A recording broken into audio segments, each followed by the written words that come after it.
Hey, everybody. Welcome to another episode of the Subnet Show.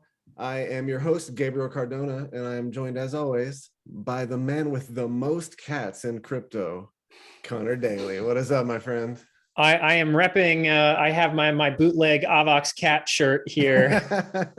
Is So the I'm cat I'm on drinking brand. Avalanche milk? Is that what it is? Oh yeah, Avox milk. Yeah, I'm on brand in every sense right now. Nice. Got the mother's milk. All right. Well, welcome.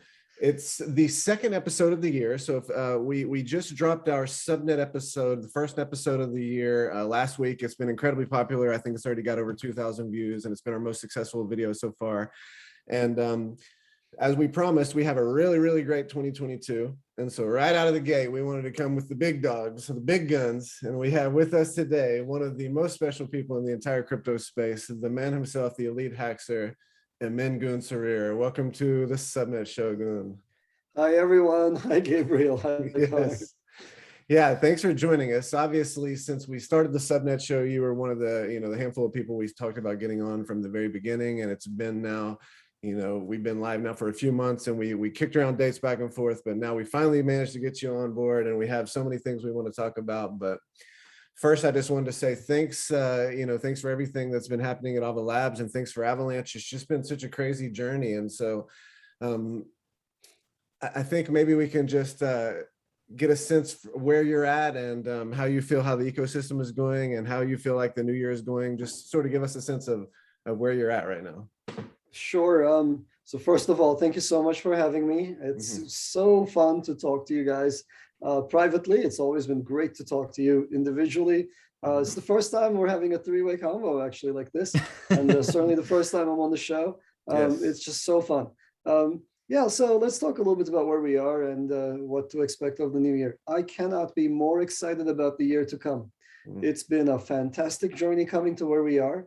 We did some amazing things together in the 14 months that the network has been operational, as the mainnet has been live. We've had tremendous growth. Avalanche, even as I speak, is doing about 70 to 80% of the load of Ethereum. So let me say that again, where Ethereum got to in 6 years, we covered in a year, and almost 20% less. And there's much more growth to be had, and we are delivering on every front technologically. We have I think the best platform. We have the most innovative platform for sure. We have the best bridge. We brought new technology to the bridges that nobody else had even thought about using for bridging, and we have thus the easiest, nicest, and cheapest bridge technology. We have new assets, some of which we invented or we had a hand in the invention of, including things like ILOs, and we can go explore that.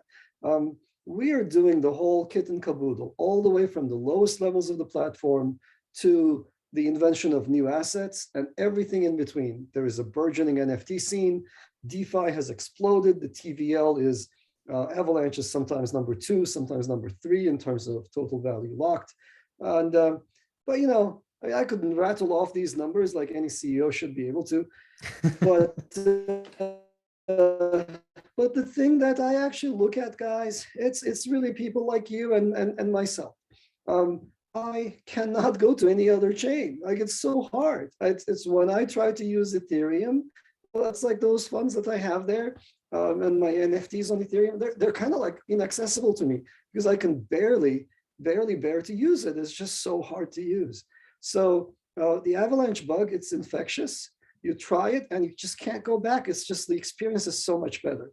And there are a lot of traders in this space, and there are a lot of people who are trading on, I don't know, very low level info, very low information. And to them, all of these assets are the same. And there are a lot of people to whom these assets are just opaque objects. They're useless. You buy them, you sell them, you make money, and you try to ride each other's narratives. And it's okay to do that, that's fine. But I really care about the people who actually use these tokens. And I care very much about that experience. And that experience tells me that we have something here that's a winning product. The product market fit is absolutely amazing. So I'm really thrilled about this. And there's so much more to come. I don't want to go and talk on and on, but the one summary of it is simple. We brought to this space new technology and new creativity. And we're going to continue doing it. So there is decades of information that we have amassed as a group in the Avalanche community. And that information, a lot of it was there, some of it was new, that it came from us. But it was there, but it was inaccessible somehow to the incumbents. They talked and talked and talked about the same darn topics, and they made no progress. Everything was just slightly inaccessible. 18 more months for another layer 2 solution, 6 more months for some other new thing that's going to come and rescue the day. Godot is coming, right? That's what we were sold. Dreams were always slightly inaccessible. And I'm really proud of the fact that we came in and revolutionized the space with new technology and new ideas, new creative asset types. So we're going to keep on doing that. And that's really what gets me so excited. And there's so much that's coming in the next year that I know about. A bunch of it is not public, so I won't be able to mention it too much. Maybe we can skirt around the topics a little bit today. But I'm so thrilled. It's going to be a fantastic year. Yeah, I think there was some really great stuff you said. And I think I'm the exact same way. I can't really use Ethereum anymore. I started out on Bitcoin where it's, 10 minutes a transaction. And just when you're building anything on that kind of system, it's so hard. It's just like, okay, I'm going to make a small change. Now I got to go get a cup of coffee just because, there's no way to continuously work, especially, 7 years ago, there were no like emulators that would just, test this out for you. Everything was test in production, even on like, testnet. And Ethereum is a little bit faster, but especially with the gas wars now, and your transactions do not complete in real time at all. The delays are, if you're rich, 15 seconds. If you're not super rich, significantly longer, hours, days even. And Avalanche brings that experience of having real-time blockchain applications back to the masses. And once you just get used to that, once that's your everyday, and you're not necessarily like sweating over gas fees and trying to do like, okay, like, do I want to pay the extra fees? Is it going to spike the moment I submit this transaction? Like once you like remove all that worry, it's such a pleasant experience to just be able to go, make your trade on Pangolin or Trader Joe, or like do your loan on BenKey. And it's so nice. You can't go back. You can't go back at all. The analogy is the Web 2.0 movement. Whenever you went from having full page refreshes to Ajax and asynchronous JavaScript and XML, and all of a sudden the web went from a document platform to an application platform. And Avalanche Consensus really is that coming of age moment for the blockchain, to where now all of these use cases that even with 15 or 20-second blocks on Ethereum just seem cumbersome, with Avalanche, they're just so buttery smooth because we have near instant finality. It's so sweet. There's a good opportunity, I think, to a segue though, what you were talking about. You said if you could go back 7 years ago and think about the development tooling, and you said you started with Bitcoin. I think there's nobody better to have the conversation than with Gün, as it's such a unique opportunity here, as you were Gün's student 7 years ago, and you started with Bitcoin working with Gün. So why don't we go back there and see what was going on there? What was that? Yeah. So to give a little bit of context, if you're on YouTube and you watch crypto videos, you may have seen this face in front of you before. Gün, obviously you do a lot of interviews every week. You are very in demand. You've been a figure in the community for a decade now, at least. And, people really value your opinion. And so you also get asked a lot of the same questions over and over. And you also have your own show on Fridays, I think, Free Love Fridays. I don't know. You have your Friday show. All access. Yeah. All access. So you also get to talk about like what you want to talk about. So I was trying to think, what kind of interview could we do that only we could do? And so I want to, take you back to 2014, 2015, and kind of talk about your life then a little bit and how it's changed coming up to now. Because when I knew you were a professor, you had grad students, you were, not a CEO, you were writing tons of papers, you had a big blog, Hacking Distributed, that you were writing all the time. But right when I was there, that's kind of when things I think started heating up, because I was there when Ethereum launched. I remember when Vitalik came like the week before Ethereum launched and gave his talk on Merkle trees, and we did one-on-ones with him.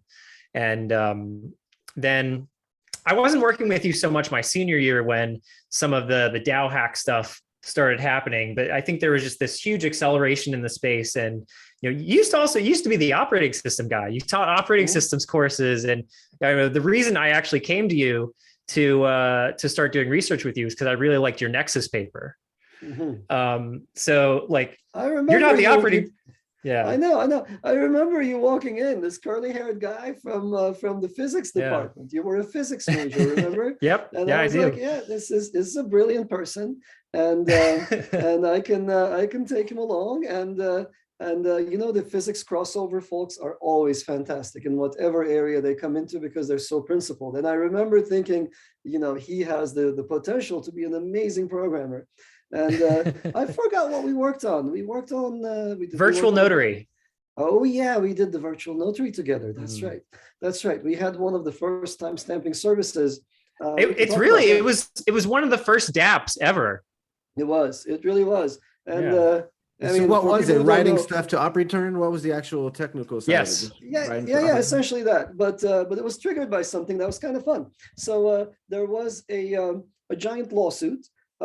And we won't get into the specifics because it's a politically sensitive lawsuit, but a giant lawsuit with hundreds of defendants, and the problem was that there is some evidence against these people for trying to overthrow a government, and they say, look at this website.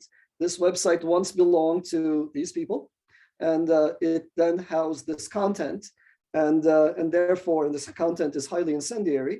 And therefore, these people must go to jail for treason and so forth.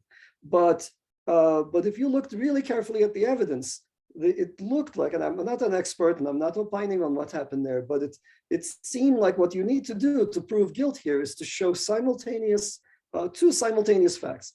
These people held this website, and at the moment they held it, it housed this content. So these are two independent factoids that need to be simultaneously true. And it looked like there were snapshots acquired of DNS and contents that were years apart. So it's as if, and the defendants were saying, no, you know, we did own it, we let it lapse, somebody else bought it, they put up incendiary stuff, there is no connection, it wasn't us. And it seemed to me that in a digital age, we need a good way to be able to capture facts online.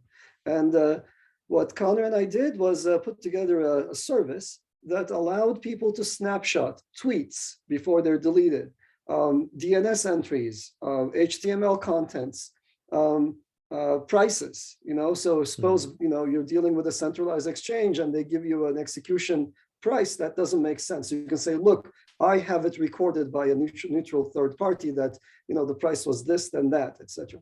So weather situations, you know, like you should be able to go to your insurance company and say, look, it's, you know, my crops froze.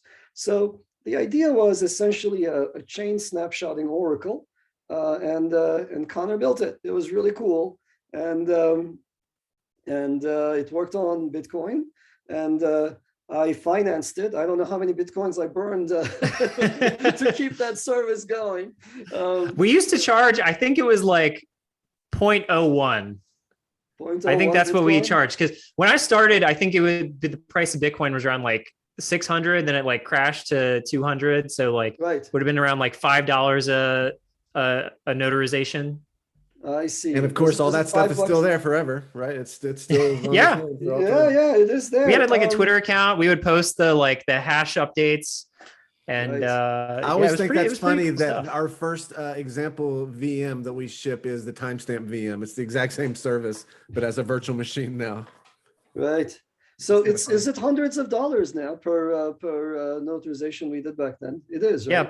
Yeah, 0.01. Yeah. So if it's, you know, Bitcoin is $400. Yeah. Yeah. And we did not a small number. we did millions. There was somebody. So I think right before you started, there was only the HTML notarization service, and somebody notarized millions of documents. I'm not sure who that was, but they went through and recorded millions. And I used to actually subsidize all of it. And you know, this is way back in the day when Bitcoin was really, really like low 2 digits. Or so. And so, we burned through a lot of coin, and it was great. I'm glad we did. We made blockchains more accepted. It's always great to build things. It helped bring us to where we are. That actually. So anyhow, I remember that day. It was so good. It was so fun. That actually makes me think of a question to go even further back. I've always wanted to ask you about this. So you are, the claim to fame is that you built one of the very first peer-to-peer currency type systems in the world known as Karma.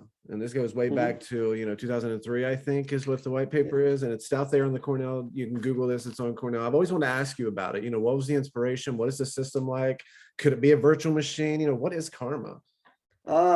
So this was a system that I started back when the year was 2002. The publication date for the paper is 2003, but the work got carried out the year before. And it was, so what's Karma? Karma was magic internet money.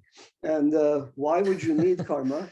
Well, back in 2002, there was a huge problem that emerged because peer-to-peer systems were just coming up. And everybody was using peer-to-peer services to download files. And anytime you have people using a service like this and a shared common good, like a peer-to-peer file loading service, a file download service, you have the same problem. People want to take things, they don't want to give things up. So it was really hard to find seeders. Instead, people downloaded and disappeared. This was known as the leeching problem. They were like leeches on the system. And so you need a fix for this. And one idea that emerged around the same time is the BitTorrent idea. And BitTorrent is this notion of barter. So, I want a file, you want the same file, you've got some blocks of the file. I say, hey, Gabriel, I'll give you, block 35 if you give me block 73. It's a fine idea, but anybody who's ever used BitTorrent knows that it's hard to get started. Initially, it's very slow because you got nothing to offer. You're just waiting there, waiting for a handout. And it's not really a sound system from a theoretical perspective. So I looked at this and I thought, look, barter is fine, but you can do so much better if you introduce the notion of money. It's got to be some money that nobody controls, because if somebody controls it, people will shut it down. So it's got to be magic internet money that you just get out of the thin air for whatever, just from some entity that cannot be controlled. It's given to you by the network. And my idea for creating it was to use something that was not very well known at the time, known as proof of work. So Karma was, I think, the very first implemented system that used proof of work to mint coin.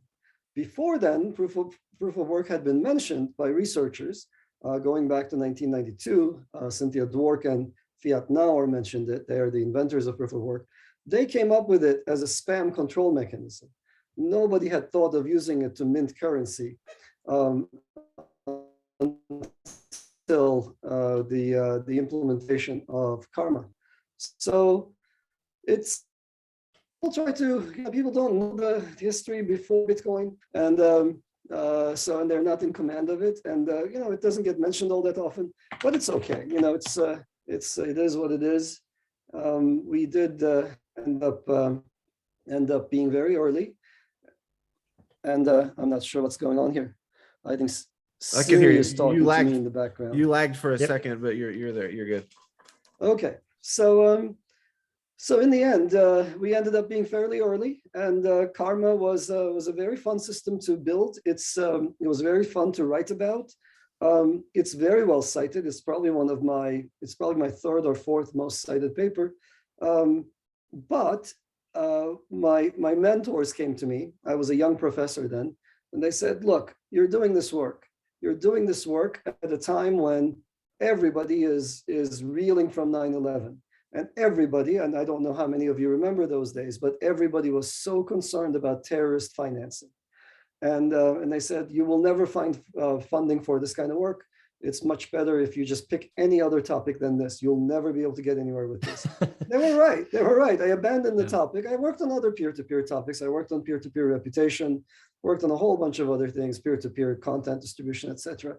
And so I ended up veering away from the topic. I came back to it in 2013, 2014. That's when Connor came by on that fateful day, and poured himself into computer science away from physics, and became the programmer that he is today. So it's been a great journey along the way. Okay, so Connor, go ahead, Connor. I got so many questions. So back and forth. Go for it. Yeah, it's really impressive. Yeah, it's impressive that Karma is your third most cited paper. It seems so impactful. Is number one selfish mining, or what did What's number one now? I don't actually know. I haven't checked it in a while. I've done a bunch of work in operating systems. At my core, I'm an OS person, and my operating systems work is pretty old and fairly seminal. I worked on this research operating system in the 90s that was very famous, called Spin. And so that might be one of the most cited ones. It might be the selfish mining paper. That's also very well cited, very well known. Can you touch on that operating system at a high level? What was it? Oh, Spin. Oh, sure. Back in the 1990s, when I was a grad student, people did not know how to write extensible operating systems. The OSs came from the factory and they were given to you and you couldn't change what they did. So in Spin, the idea was, well, how can you build an operating system that can be modified on the fly in a safe manner? The technique that we explored was how to use safe languages, which was a revolutionary idea at the time because Java had not yet been invented. So prior to Java, we came up with techniques for safely embedding modules into a running dynamic operating system, and then exploring what you could do with that. So that was a fun project, and it's very well known among operating systems researchers, and it's a seminal system. And yeah, that's how I started life as an OS person. I then started doing distributed systems and then went into peer-to-peer and then went fully into crypto. So I think now you've kind of you've definitely become, I think the perception of you has shifted of like, you're the crypto guy, you're the consensus guy. Does part of you miss being the operating systems guy? A little bit, a little bit. So it comes out in different ways, but yes, I mean, deep down, I'm always going to be whoever I was in grad school, right? My lifestyle is pretty much identical to what it was. So I remember you always used to say, like, you'll never take the grad student out of me. Whenever there's a free T-shirt, I have to get it. Free T-shirt, free food. When there's a gift to be wrapped, you just use newspaper and so nobody cares, right? Grad school is so freeing. You use I've got my cool shirt that's Open Bazaar T-shirt, this one. So yeah, no, once a grad student, always a grad student. I think it taught me to be scrappy and taught me to be resourceful. And I remember when I was at UW, we were paid, I think if I remember correctly, my yearly pay was $10,550. And the state poverty level was $10,450. So we did not qualify for food stamps. We're just slightly above. So it was a great time. And I never lacked a thing. It was just so wonderful. I had the best time in grad school. It was fantastic. So yeah, no, it's the same thing, we were driven by, a desire to learn things and build things. That hasn't changed one bit. And no, it's been a great journey.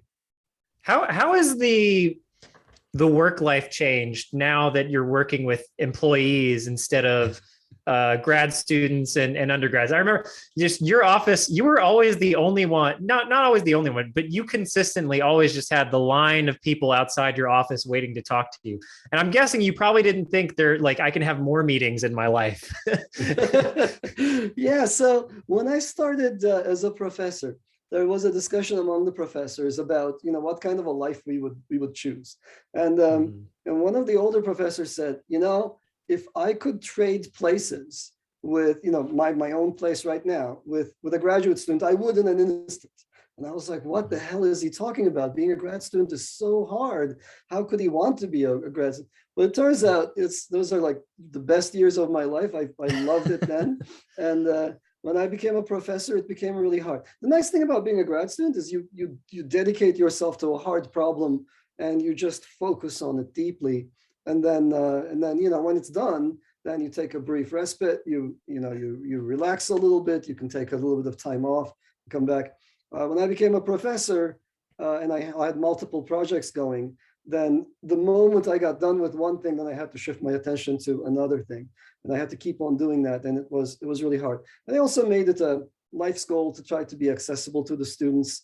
I probably could have been less accessible, but but whatever. I decided to do what I did, and it was wonderful. I got to meet so many students.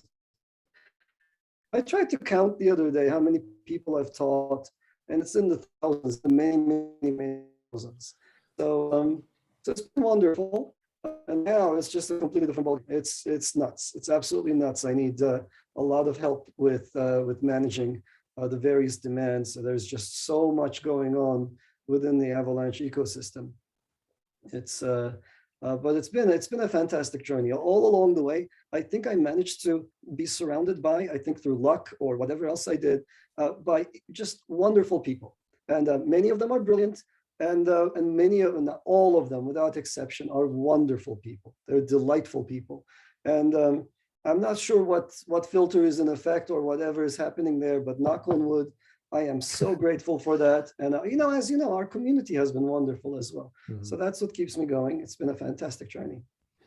Okay, so if I think about, obviously I've known about who you are from years before I joined the company. So if I think about sort of the Goon timeline of different things that I've known about your career, can we next touch on selfish mining?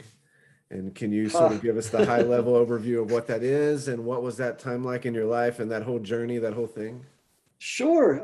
So around 2013, if I'm not mistaken, maybe 12, maybe 13. The dates are beginning to get a little hazy with me. Around that time, Itai Eyal and I decided to look carefully at Bitcoin and the Bitcoin mining process. And in the Bitcoin community, people revere Satoshi. They think he's God, and they think he has done no wrong, and everything he's come up with is absolutely the best and cannot be improved upon. And so we were looking at it from fresh, and it's important for a strong system to have certain properties. So there were these properties about Bitcoin that people believed in, and they're really highly desirable things. So all of them revolve around incentive compatibility, which is a complicated word. But what it says is you want to build something where people play by the rules. And if you break the rules, you shouldn't get an extra reward because then you'll break the rules, right? So if you build a system that is self-reinforcing and everybody stays in their lane, then that's wonderful. If you build a system where getting out of lane and driving in the opposite, oncoming traffic gets you benefits, then you built a bad system because people will go into traffic and there'll be collisions and bad things will happen, and you don't want that. So that incentive compatibility is a key feature in any protocol. And people believed that Satoshi had come up with just the right set of incentives, that if you deviated from what Satoshi told you to do as a protocol, then you would lose money. And that's something you definitely want, but nobody had proven this about Bitcoin. And there was one paper from Princeton, I should say this. There was one paper from Princeton that said, this is a highly desirable property, blah, blah, blah, blah, blah, some arguments and some proofs. And ergo, we conclude that Bitcoin has this property. And this is from Ed Felten, the same people behind Arbitrum. It turns out that paper was entirely wrong. And it turns out, through the work of Itai Eyal and myself, the two of us, we showed that if you deviate from the protocol that Satoshi gave you for mining, you could make more money. And I can illustrate how this works if you want, for people who don't know. Okay, so here's how this normally works. So what does Satoshi tell you to do? Satoshi says, hey, I want everybody to participate in mining. Okay, that's easy. And he says, and the mining process will work as follows. So what you're going to do is you're going to participate, you're going to come up with blocks. And when you find a block, you share it with the world. So here I am. I say, hey, Gabriel, hey, Connor, I found a block. And you guys say, oh, thank you. And then let's build on it. And then let's cooperatively build something. And by doing this, I find one block and I share it. I get one block's worth of rewards. And then you build on my block. You guys get your rewards and so on and so forth. And we all get rewarded in accordance with our hash rate. So if I'm a big miner, then I get, if I'm a 35% miner, then I get 35% of the rewards. That's a good outcome. Okay, so what we discovered, which was supremely counterintuitive, it was a surprise to us. It was a surprise to the entire Bitcoin community and everybody at the time, I think, was that you could deviate from this process and make more money, get more rewards than your hash power. How?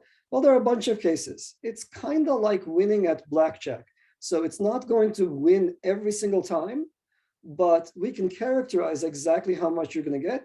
And in the aggregate, probabilistically, you will get more money. And how would this work? Well, I'll show you how this works. It all works by not telling people and secretly being ahead of them. So here's an example. So normally I'd find a block and I'd tell you guys, right? And there are multiple cases. I'll illustrate the simplest case first. So in selfish mining, I find a block and I don't tell you guys. I keep it behind my back. Now, behind my back, I have one block. I'm taking a bit of a risk here, right? This is a slightly risky situation because if Gabriel finds a block, then this block in my hand could be wasted. I'm going to take that risk and I'm going to illustrate how I can make money. So with some probability, if I have 35%, that probability is exactly 35%. I find the next block. So now this is my second block. Now that too is behind my back. I've got two blocks, and I'm in a very comfortable situation right now. When I found the first block, I was ahead of you guys. You guys started solving a stale puzzle. You guys were trying to keep on solving a puzzle to which I knew the answer. So I'm ahead of you. And now I'm two ahead of you. And now think about what would happen if Connor says, hey guys, I'm a nice, honest miner. I worked really hard and I found a block. And so when Connor says that, I smile at him. I look kind of like askew at him. And then I take out my two blocks and I say, ha, thank you, Connor, for all your hard work, but I've got two blocks. And therefore, your little block is absolutely worthless, and I'm going to knock it out of the network. So the entirety of the hash power that Connor had has now just been wasted. And by doing this, what I can do is I can knock out the blocks belonging to other honest miners. And if I do this consistently for some period of time, the difficulty will adjust. And I, overall, by knocking out your blocks, will be able to get more of my blocks into the blockchain and will keep out your blocks from the blockchain. So this creates all sorts of skewed dynamics. It creates terrible situations. If I'm 35% of the hash power, there's nothing you can do to stop me. I will just gain more blocks this way. If I'm doing this and I'm a 10% miner, I would make, let's say, around 11% of the rewards. And if you're a 10% miner, Gabriel, and you do this, you would make 11%. But if we join forces to 20%, we will not just make 22% of the rewards, we'll make 23% of the rewards. So the reward curve goes up like this. It's a convex curve.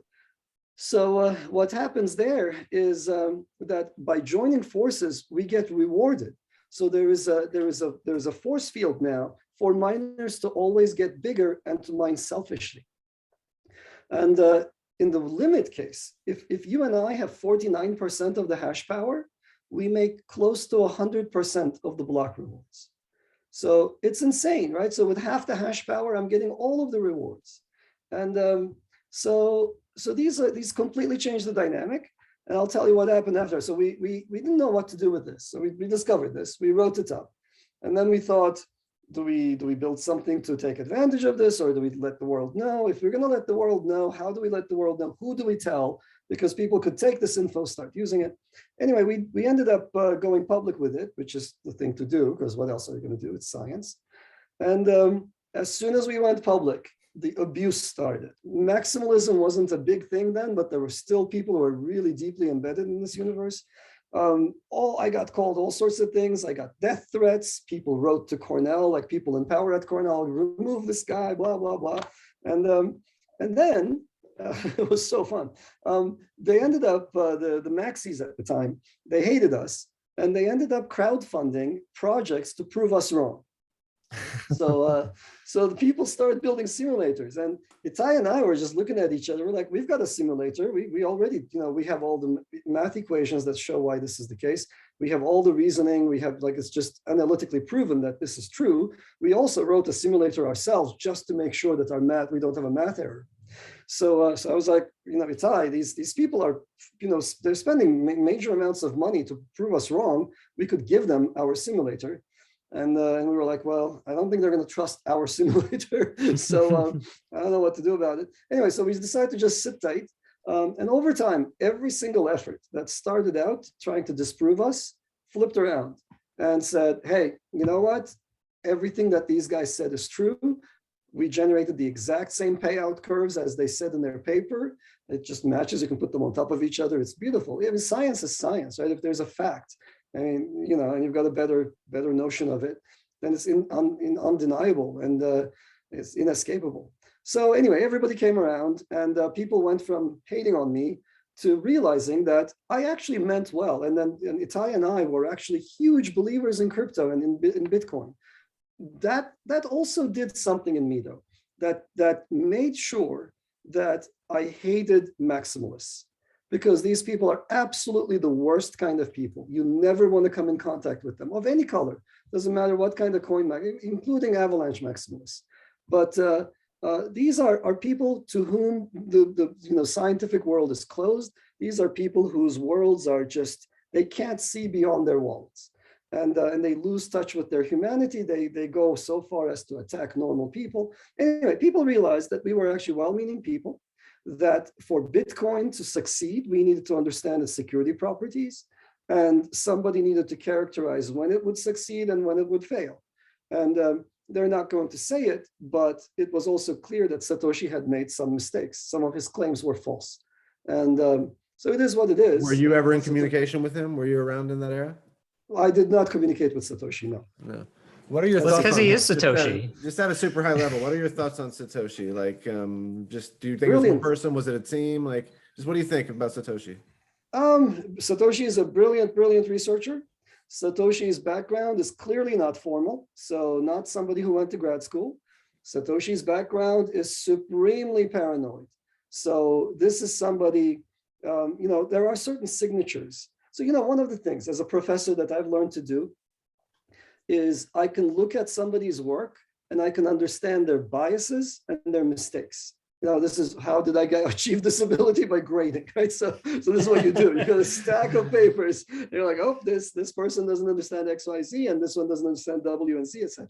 So for Satoshi, there's an element of paranoia that's pretty intense and supremely rare. Somebody who's formally educated would have been told a certain set of things, and Satoshi has not been told that set of things. He doesn't trust any any body of standards. So it's a unique individual. I vacillate between maybe a team, but more likely an individual. So then what to do about Satoshi? Satoshi to me is dead. He is dead because he wants to be dead. And he might also be actually dead, but he also wants to be dead. And if someone wants to disappear, having given a gift to the world, then the only reasonable thing we can do is respect that wish. If somebody doesn't want to take credit for something, that is the ultimate act of kindness. So to try to sort of poke around this, that's like, it's just gauche. It's kind of like something that the paparazzi do.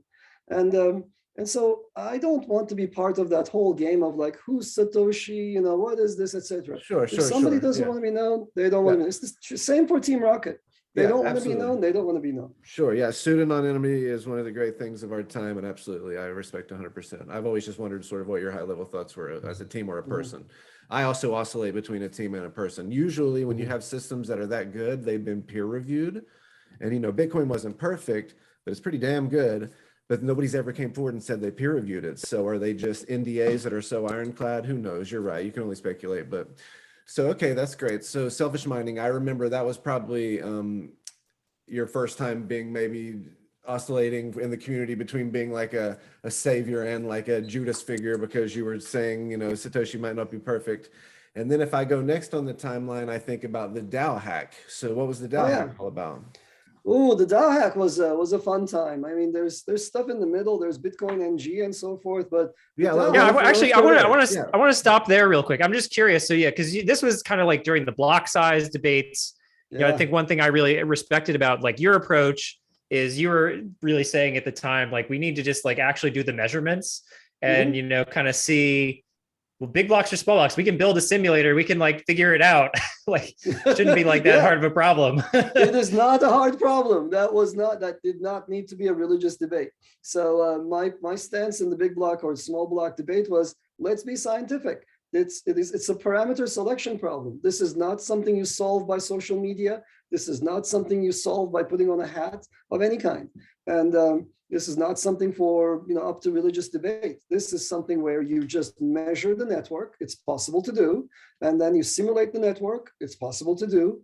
And then you figure out what the network can bear. And in fact, the student who did this work, the student who measured the Bitcoin network, he also measured the Ethereum network. There were some really interesting findings, by the way, that we can come back to, that he discovered about these protocols and the network at the time. But the student who did that, his thesis is the most downloaded thesis at Cornell in the last decade, if I'm not mistaken. Wow.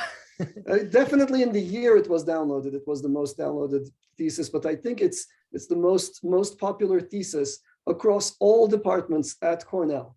And if you know how big Cornell is, it even has a medical school. So, just imagine all the research being done at Cornell. Everybody was obsessively looking at his thesis.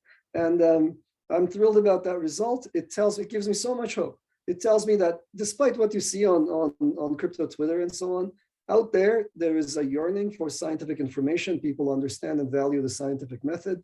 And Efe Gencer, the student who did this work, decided to leave crypto. I think he had enough of that whole religious bickering, but his thesis is a tour de force, absolute tour de force. He measured the whole network, all of it. And then he created an exact replica. I think his replica wasn't 1-to-1, it was maybe 1-to-6 or something. But the vision was, for every node out there, we have a simulation of that very node, okay? So we used many hundreds of machines in the basement, and we ran this enormous emulation, and then we simply looked at the result and what the network would bear. So, and the results were what you would expect. I don't want to rehash the block size debate, but I still stand by what I said then, which is this is a scientific problem, it's a technical problem, and the only correct solution is to use the scientific method. So just before we get to the DAO, I just want to kind of say, so you were very much a Bitcoin guy, because Bitcoin was the only thing going on. I mean, there was Litecoin and whatever, with the other small altcoins at the time, but I mean, Bitcoin was the big dog in town. But you and I were both there when Ethereum launched. I was there. For the very first time. You mentioned we were hanging out with Vitalik. He was visiting Cornell, I think, the week before. Yeah. Yeah, I remember he demoed smart contracts for me in Serpent, which is like a totally the dead Python language now. Yeah. So I guess I remember there was a time that you and I were having lunch with a few other members of the team in Fork and Gabble by the law school, and I remember I had just read about Ethereum in Wired magazine. This was before it launched, and I was kind of asking, I was just like, I was reading about this Ethereum thing. I don't understand the programming language thing that they're talking about. Is this going to be a big deal? And you were just like, maybe. There was no predestination feeling, I think, at the time that oh my God, this is going to change everything. The Bitcoiners should be shaking in their boots. It was a new experiment that was coming. It was not what it is now. Right. When for you, when did Ethereum become a big deal that this is actually, a challenge or a real significant step forward? This isn't just going to flame out in a year. That's easy. I think fairly shortly after the launch, we had a boot camp for teaching people how smart contracts worked. And Vitalik, Alex Van de Sande, and a whole bunch of other people, Vlad, Zamfir, they all came by. And I had to learn Solidity in a hurry for that. And I think it was during that process that I realized, hey, this thing's going to be so much fun because you can do cool things. And I remember my very first Solidity program that I wrote. I'll reveal it to you guys on this. I've never told anybody in public about this. So I came up with this game. And it's going to sound familiar to people. Maybe it's a well-known game, but it's like a pot game. So it's a game theoretic trick, really. So it's a smart contract. It starts out with 1 Ether in it, and what you can do is you can claim whatever is in the pot by putting money into the pot. So there's 1 Ether, so it makes sense to put 0.1 Ether, right? And if you're the last person to put money into the pot, and nobody puts extra money after you for some period of time, then the pot belongs to you. Okay, so that's the trick. And so it's such an easy game to explain to people, and then you think, well, okay. So upon hearing this, most people's reaction is, oh, sure, I'll put in 0.1 ether to get 1 ether. Yeah, that seems like a good thing. Right? In 0.1, and think about how much would be willing to put in. You should be willing to put in 0.999 ether, right? So Yeah. you're going to win. Your expected winnings are positive as long as you put less than 1 ether in. And but if you put in, if you are playing that game and I'm playing that game, then we end up putting all of our money into the pot constantly, and it grows and grows and grows. So at the time I came up with this, Ethereum was mostly an empty chain, and so I came up with this. I decided there's a scammy side to this game, and I remember telling Vitalik, Vlad, and Itai about this, and they looked at me. Itai looked at me, especially Itai. Like the other two, they're like, oh, this is kind of cool trick. But Itai looked at me and said, you're gonna get all the ether. so because the game theory is such that people keep throwing money into this thing. So I decided I can't just be the one who puts this up, because it's just a bad thing. A lot of people are going to lose a lot of money on this. So I didn't do it. I wrote all the code, I tested it, it was a lot of fun. I decided not to release it to the public because someone of my stature, a Cornell professor, puts something out and people lose a lot of money. It's not a good look. So I never made it public. Somebody else made it public. Somebody else built the exact same thing. It was called FOMO 3D. I don't know how many people remember FOMO 3D, but it was one of the early games. It ended up collecting many millions of dollars. And then somebody, I think, bribed some miners or something and ended up collecting the pots. So it ended up having a very blockchain end to it. The first MEV. Yeah, first MEV, indeed. So it was fun. It was really fun. And this is back in the day. And then of course the DAO thing happened, and then that's when Ethereum started hitting it big time. The DAO is probably the best thing that's happened to Ethereum. That's interesting. Yeah. Why do you say that? Just because of the publicity, or the sensationalness of it, or what? Partly the publicity, but mostly it allowed the Ethereum community to crystallize their values. So prior to the DAO, it wasn't clear what blockchains were good for. And Bitcoin was not really usable for payments. It was being used for illegal payments to some extent, maybe, but it wasn't really usable for payments. And there wasn't an actual use for it. And if you ask people like, why crypto? Where will you go with crypto? Many people ended up saying things like, oh, it's regulatory arbitrage, or they ended up using euphemisms for doing things that the state does not allow you to do. So illegal things. And when the DAO happened, there was a moment of reckoning. There was a lot of money lost, and there needed to be a fork that needed to happen if you wanted that money back. And I remember having this conversation and there was a circle of us. I was there. Vitalik was right across from me. I remember it. Vlad was to my right. There were a couple of other people around. Martin Bezet was there. Alex Van de Sande was there. And I looked at them and I said, and we were discussing, can you roll back a blockchain? Can you do a hard fork here? And I remember saying, guys, are you serious when you say that you want Ethereum to be an internet computer? Or, is it one of these cases where behind the covers, you want this thing to be able to handle illegal money flows? Because if it's the latter, and you can tell me, I'm non-judgmental. If that's what you want to do, then I'm okay with that. I won't judge you for it. If it's the latter, then you can't ever roll back, because then suddenly people will be afraid that their funds could be taken away from them. But if it is the former, then this is clearly a case of an error that stemmed from people on the system side. That is, the system had a quirk that was not communicated well. And it can be taken back, because the system should not have a quirk like this. This is not part of the spec. Even if it is built into the code, it is not intended in the code. It's very much like the Bitcoin overflow, underflow issue. So, Bitcoin is not supposed to have 4 trillion coins. It ended up having that many coins for some short period of time. It had to be fixed. So I think that moment of reckoning was really crucial. And people decided, no, we really are a good community with good values. We're trying to build the next generation of dApps. And there's a different thing going on. We're not going after the Bitcoin use cases. And for me, that decision crystallized that division in the road. And many Bitcoiners will make fun of Ethereum because they don't understand that there are other paths in life. You don't have to be Bitcoin to succeed in the crypto world. And you actually don't have to be Ethereum either to succeed in the crypto world. There are so many different paths one can take. And people who don't understand this, they view the crypto space as a zero-sum game. They become maxis, they start competing with everybody, they get into that terrible mindset. But for me, the DAO crystallized it. And I think for the community also, the DAO crystallized what these chains were all about. So now then kind of projecting forward a little bit, how did that turn into, how did your life turn into Avalanche? Were you coming at it from the perspective of Ethereum is starting to have these scalability issues, or like, I'm seeing they're having all these technical challenges, I can do better?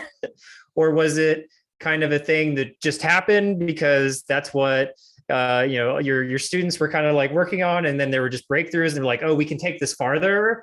Or like, was it planned, unplanned? Kind of how did that start? Well, every overnight success has decades of effort behind it. So yeah. So when did Avalanche start? Avalanche started when I was in grad school and I was learning about these distributed systems. And I was first learning about consensus protocols. And these protocols are just so complicated that it was clear that there would never be any consensus protocol at the time with that knowledge in the 90s that could scale. It was clear that they were all limited in their scalability. So that's an outstanding problem. It's a long-standing problem. And I never thought anybody would be able to come up with something other than what I had read in the books. I was flabbergasted when I saw Satoshi's solution. I hadn't seen that in the books. Nobody had. He's a brilliant, brilliant researcher for doing what he did. And he showed us, he paved the way for us. But then what happened afterwards? So I had been thinking very hard about alternative ways to achieve consensus. And I had this gut feeling a long time ago where I thought, hey, it might be possible to use a completely different approach to consensus. Everybody does one of two things. They either use proof of work, Satoshi's coolest invention, which is very open, very robust, it's amazing. Or they use one of these classical protocols where there are like everybody is voting, there are signatures, you collect enough signatures. It's just these boring protocols that I had read about in grad school. And I guess like maybe 4 months after Ethereum launched, I spent a whole day and a half with Vitalik, Vlad, and others on Ethereum 2. So the proof of stake transition, I learned about the difficulty bomb back then. I mean, this was 5.5 years ago, right? So this was a long time ago. And I think Ethereum 2 was supposed to come out like February of that year or whatever. I think so. It was like Homestead in October, and then the next Metropolis in February. Absolutely. It was imminent. And I spent a day and a half and I thought, I don't think they will be able to get to where they want to go. And because where they want to go and the tools they have don't match. And there was an actual interesting conversation there. I think to his credit, Vitalik said something to me that resonated with me. It didn't come to pass, but when he said it, it really affected me. He said, well, if you come up with a better consensus protocol than Ethereum, I would be so glad to just shift everything over and move on to it. And I thought, oh, okay, that's cool. And this is a problem worth thinking about. There are takers for this research. So we started thinking about different ways to approach this. And so I had this gut feeling. And like researchers have gut feelings all the time. It's a common thing. I had this gut feeling. As a physicist, Connor, you'd actually know how this process goes very well, right? You kind of think about the extremes. Does it make sense at this extreme? Does it make sense at that extreme? So I had this gut feeling that if you did repeated subsampled voting, that you could get something close to full consensus without actually asking everyone. Now, what does that mean? I'm in a giant room, maybe I'm in a giant stadium, something like that. instead of collecting signatures from everybody in the stadium, right, which is a very hard task. I don't even know who's in the stadium. You don't know who's in the stadium. You and I certainly don't agree on who's in the stadium. We operate at different speeds. And so this is a hard problem. So without having to ask everyone, my gut feeling was, if I ask friends and they ask their friends and they ask their friends, then under certain circumstances, I could perhaps have as much assurance as having asked everybody individually myself. And so I thought, yeah, this is kind of cool. Like at the extreme, like think about the extreme. If there is everybody in the stadium, everybody thinks that something happened except for one person. Well, that one person will ask around and then he will quickly decide, okay, yeah, well, that thing happened. Everybody I asked says the same thing, right? So now imagine that it's not just one person who's out of touch, it's two people. Well, they'll also flip. And, and you can increase the numbers and at some point it gets dicey, right? So it's not, you don't exactly know. And so now you need to do some heavy duty stuff. So what happened then was Kevin Seknicki and I started thinking about this problem more deeply, and we wrote some simulators about how the process would go.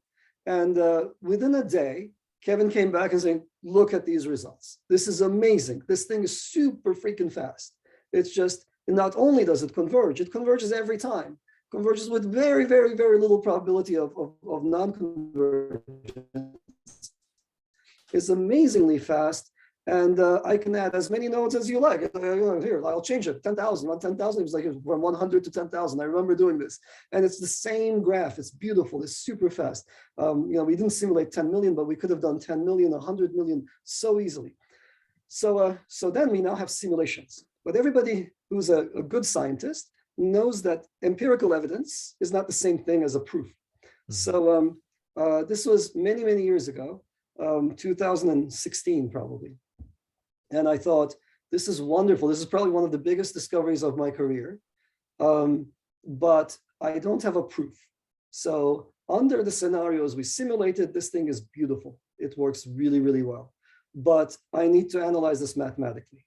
And so we started trying to analyze it mathematically, and it was very, very hard.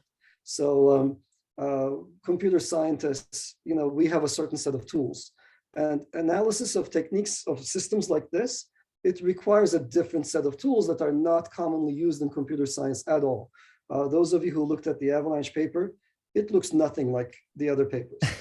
And people got Turing Awards for the other papers, right? There are two people with Turing Awards that I look up to for the work they did on classical consensus protocols. But Avalanche works differently.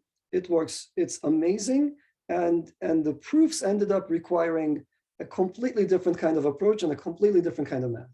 And that's where the Team Rocket contribution came in. So we ended up being contacted by the Team Rocket. I mentioned this before, and they provided us the crux of the proofs for how to show that this thing will, guaranteed with probability, with very high probability, with the kind of guarantees that Bitcoin provides, converge without any kind of it will converge and achieve consensus. So that was the outcome of that whole effort. It was amazing when I saw it, and as soon as I got the proof, I was on cloud nine. I was like, this is the biggest achievement of my career. It's a huge, huge invention, and then the rest is history. I decided, hey, I have to build a system around this. This is so much better than everything else that people are talking about. We can build something that is so much faster, so much more decentralized. Everything that is a dream to everyone else is a possibility with this system. So, okay, I want to dig in there a little bit more. So, I mean, it seemed like a minute ago you were like, you were saying that Vitalik was like, okay, if you find a better consensus engine, just let me know. And, obviously, you're an academic. Like, I mean, you had to go through the publishing process because, that's what you were. That's what you know. So I guess, like, was it just a super easy decision to be like, oh, I should do my own thing? Or like, did you have the other thoughts of just like, well, maybe we'll just publish it, or maybe we'll just build like an academic version, not a fully featured one that can handle real money, or like maybe we should try to incorporate this in Ethereum.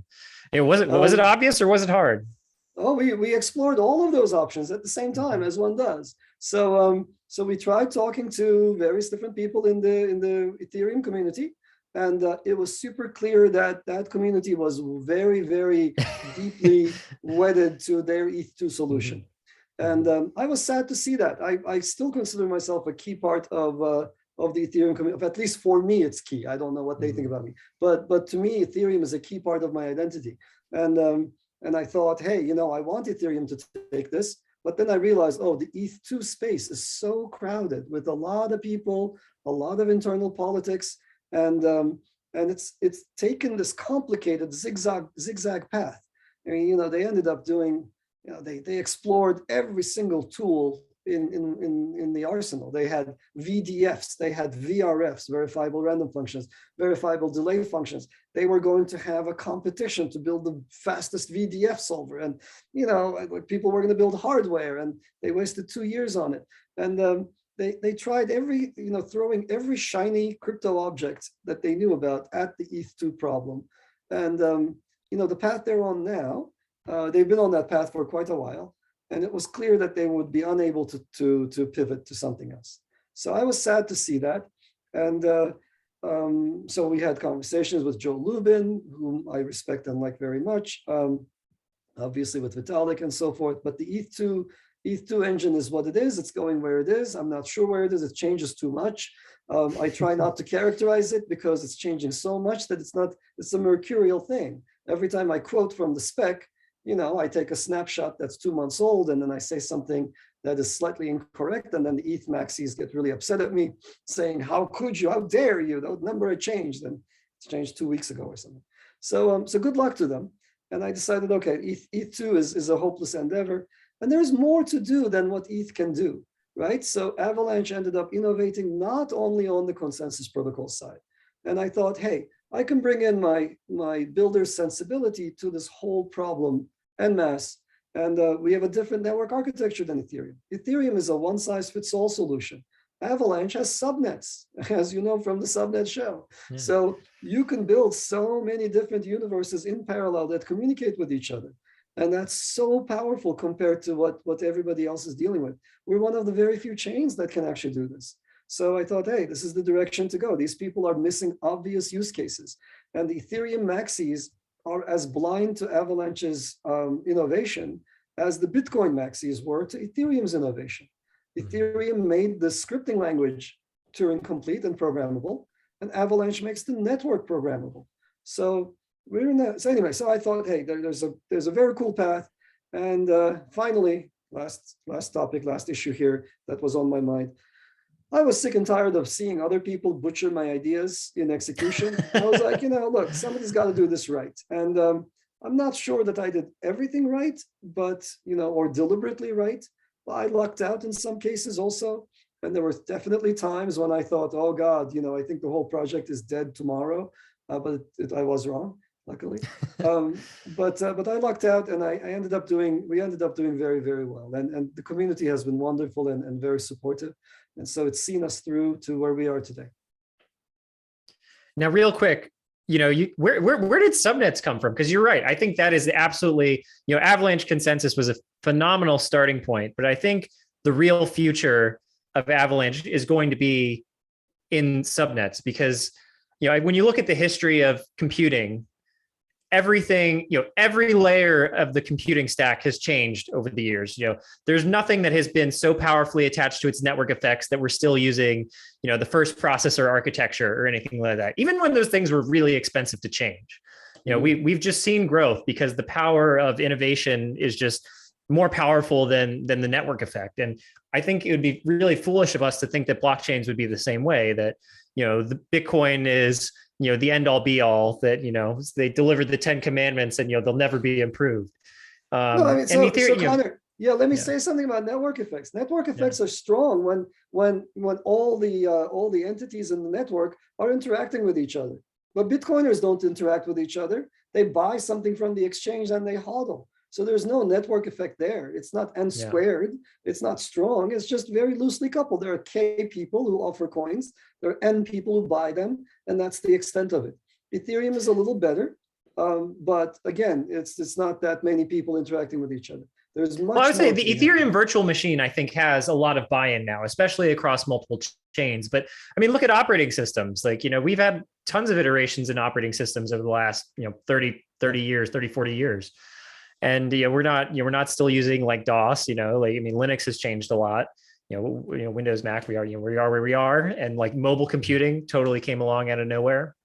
And I think, the EVM is probably not going to be the end all be all. Like x86 architecture has changed, you know this very well. If I were to redo the EVM, I could improve its speed by, I don't know, 100x, 1000x without even trying that hard. Many micro decisions in the EVM were terrible decisions. Yeah. If you look at it critically, it's just so many wrong decisions in there. We emulate it very faithfully because, of compatibility reasons. It's the network effects. Yeah. We want to tap into the same community. We want to build the effects of the Solidity and EVM crowd. But if I were to redo it again, I would not do the EVM. And so there is room for somebody to come in with a different virtual machine that's much faster, better for writing smart contracts. And I remember once upon a time you said that every like 5 to 10 years you like to write an operating system, I think. Yeah. And I believe the last one you did was Nexus. Mm-hmm. Have you done one since? So no, I feel it's been 12 years. 12 years. So a virtual machine that's kind of like an operating system, You're leaking alpha there, Connor. So let's not talk about what's to come next. Okay, well, it has been over an hour, and I want to stay respectful of your time, Goon. So I just want to express gratitude to you, man. Now that it's like I'm incredibly grateful for the opportunity to work at Ava Labs, and it's really changed my life personally and take me to a new place. So I just want to express gratitude to you. So thank you so much. And Connor, do you have any thoughts? Gabriel, let me respond to that. Oh, yeah. Let me respond to that. So the gratitude is all mine. It's the people in the community that make Avalanche what it is. Without it, it'd just be some bare bones technical innovation. It'd be something for academics to maybe cite on occasion or to write about, but it wouldn't have a soul. It wouldn't have coolness. It wouldn't have any vibrancy. It's really you and the people you have trained, the people you've brought in, and everyone else in the community and the amazing work that they do that makes this as strong as it is. So thank you. The gratitude is all mine. Thank you. Thank you. Yeah. And then I'm just going to say it's been an absolute pleasure. Thank you so much for coming on. We don't get to talk nearly enough. Unfortunately, you actually have real work to do. Yeah, and we don't get to hang out and talk about sailing as much as we both would like. I know it's been a while, Connor. We should certainly hang out more and talk about non-work stuff. But yes, and thank you very much for having me on the show. It's always great to reach your audience. Yeah. I hope people enjoy this thing. I hope they got a chance to see the human side of these of how things came about and how the history happened. And it's been an amazing journey. And as I said, we are where we are because of the community. So thank you all very, very much. Awesome. All right. Thank you, everybody. If you made it this far, you are an absolute champion. As always, we will be back next week with more great content and more great guests. And it's going to be an absolutely amazing 2022 in the Avalanche Network. So as always, we like to say from Snowflake to Avalanche and through consensus to the stars. All right. Thank you, ladies and gentlemen. Cheers.